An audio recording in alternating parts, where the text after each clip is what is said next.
ته ولې ما ته اریان ګورې ټوټې ګله؟ تا ته نه دې سیزونو ته. سیزونو ته؟ زما انټیکس؟ دا شوق ستا د ماشومتوب نه انکل؟ څه مطلب؟ مطلب مې دا چې دې بوډاګو ته دلته زموږ ماشومان لوبې کوي. ګوره دا زما سیکرټ دی او ته زما سیکرټري. سیکرټري؟ مالودین انکل زنده‌باد. زه ښار ته شفت کېږم، تا به د ځان سره بیایم. 20 ځل به سره لاړ شم، خو انکل هلته سم کار روزګار شروع کا او دې زړو څیزونو ځان بېغمه کا. دا څیزونه زاړه دي خو واړه نه دي. دا زموږ تهذیب او ثقافت سرمایې دي، زموږ تاریخ پیمانې دي. وی به نو چې ته وې موږ دغو څه سټیکرې ښکاري. خو انکل ته چې ښار ته ځې نو دا ډېری خو منزل ته پاتې شي په کلي کې. ښار کې زه تش اوسېدو لازم، نور کار روزګار به مې کلي کې. دلته زما شغل هم دی او زما جایداد هم. نو بیا دلته بنګله هم جوړه کړه که نه؟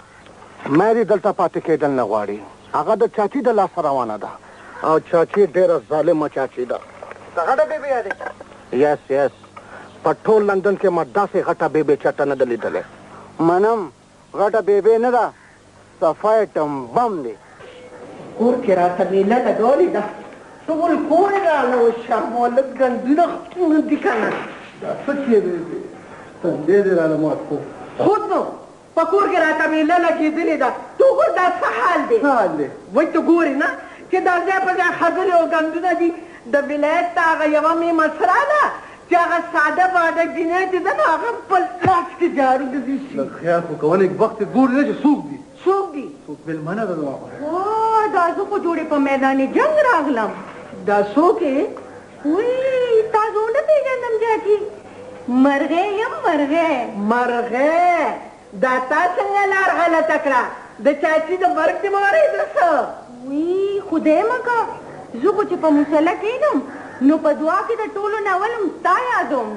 ښه کښېنه، دا پړونی دې راکړه او زه هغه جینکو ته اواز کوم چې څه شوې.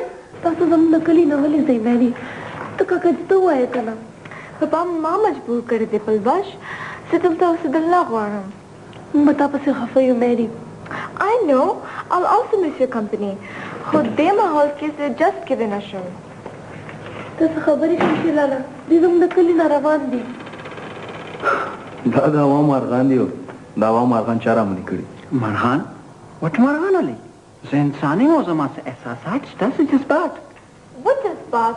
ولې احساسات جمي؟ زه په دې کلي کې پاتې کېدل غواړم، په دې کور کې ماري. ته دلته نشې پاتې کېدی، پاپا فیصله کړې ده. فیصله؟ اخیر ولې؟ دا د ختیځ او د لویځ د مشرق او د مغرب فاصلې دي جیمي خان. نورخاته او نور پریواتم چېرته یو ځای شوي؟ خو زه د قبلې نه نورخاته ته راغلی ملي او دا فاصلې به جیمي خان ختموي. جیمي خان ته چې کوم وطن ته راغلی د هغې خپله قبله او نورخاته خو موږ ته نه دي معلوم، نو ته به څه وکړې؟ زه به انقلاب راولم، ارې انقلاب.